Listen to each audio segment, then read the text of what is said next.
என்னை வளர்த்து எடுத்திருக்கக்கூடியவர்களில் ஒரு முக்கியமானவராக நம்முடைய அமிர்தம் அவர்கள் விளங்கிக் கொண்டிருக்கிறார்கள்.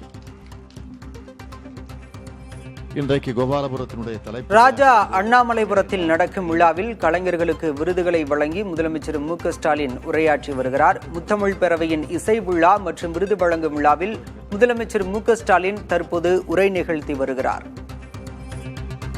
அப்படிப்பட்ட அந்த அமைப்பு நடத்தக்கூடிய இந்த விழாவிற்கு நான் வருவது உள்ளபடி எனக்கு பெருமைதான்.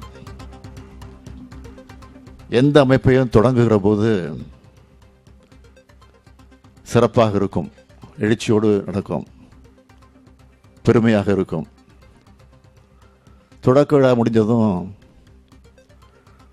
முடிஞ்சு போன அமைப்புகள் எல்லாம் நாட்டிலே உண்டு.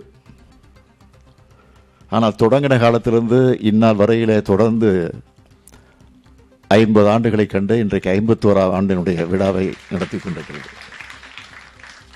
அதே உற்சாகத்தோடு, அதே ஆக்டிவா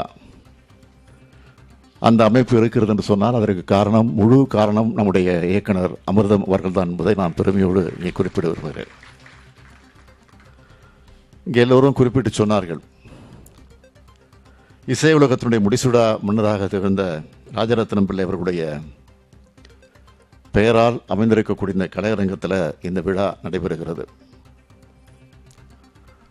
அத்தகைய ராஜரத்னம் பிள்ளையுடைய பேரில் ராஜரத்னா விருது வழங்க வேண்டும் என்று உத்தரவிட்டவரே நம்முடைய முத்தமிழறிஞர் கலைஞர் அவர்கள் தான். அதேபோல கலைத்துறையில் பெரும் சாதனைகளை படைத்த காரணத்தால்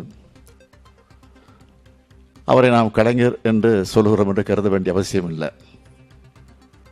கலைஞர்களை மதித்த காரணத்தால் அவர் கலைஞராக விளங்கினார். அத்தகைய கலைஞர் பேரில் விருது வழங்க வேண்டும் என்று நான் கோரிக்கை வச்சேன். அந்த கோரிக்கை ஏற்று கடந்த ஆண்டு புரட்சி தமிழன் சத்யராஜ் அவர்களுக்கு கலைஞர் விருது வழங்கப்பட்டிருக்கிறது. இந்த ஆண்டு நம்முடைய மதிப்பிற்குரிய திரைப்பட நாயகர் நாசர் அவர்களுக்கு கலைஞர் விருது வழங்குறதில் நான் மிகுந்த மகிழ்ச்சி அடைகிறேன். அவரே குறிப்பிட்டு சொன்னார், கனல் தெரிக்கக்கூடிய கலைஞருடைய வசனங்களை பேசி நடித்தவர் நம்முடைய நாசர் அவர்கள்.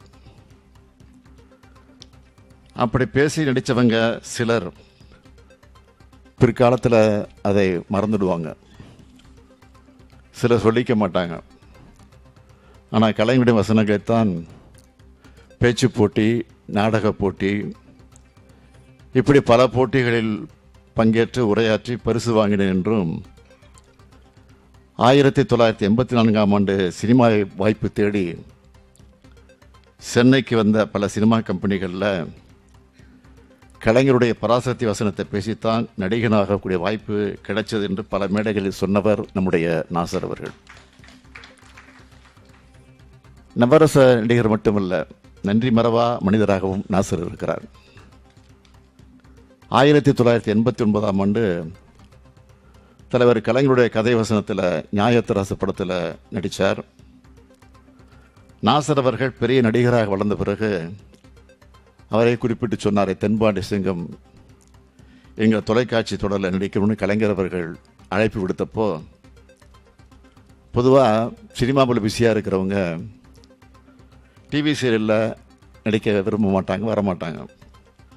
ஆனால் துணிச்சலாக வந்து அந்த தொலைக்காட்சியில் தொடரில் நடித்தவர் தான் நம்முடைய நாசர் அவர்கள். முதலமைச்சர் மு.க.ஸ்டாலின் தற்போது ராஜா அண்ணாமலைபுரத்தில் நடைபெற்று வரும் முத்தமிழ் பேரவையின் நிகழ்ச்சியில் பேசினார். விவரங்களை பின்னர் வரும் செய்தி தொகுப்பில் பார்க்கலாம்.